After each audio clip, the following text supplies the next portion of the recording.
நாகை அருகே பல மாதங்களாக குடிநீர் விநியோகம் செய்யப்படாததை கண்டித்து கிராம மக்கள் காலி குடங்களுடன் சாலை மறியலில் ஈடுபட்டதால் போக்குவரத்து பாதிக்கப்பட்டது.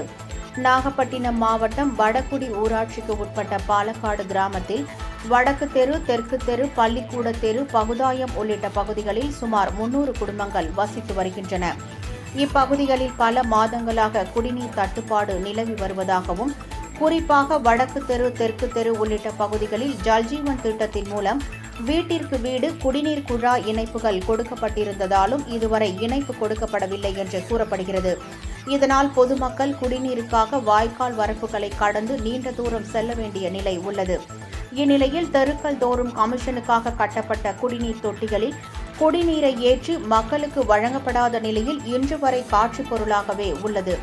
குடிநீர் வழங்குவதில் தொடர்ந்து அலட்சிய போக்கை காட்டி வரும் ஊராட்சி நிர்வாகத்தை கண்டித்து நாகூர் ஆழியூர் சாலையில் பாலக்காடு கிராமத்தைச் சேர்ந்த 100க்கும் மேற்பட்டோர் காலி குடங்களுடன் சாலை மறியலில் ஈடுபட்டனர்.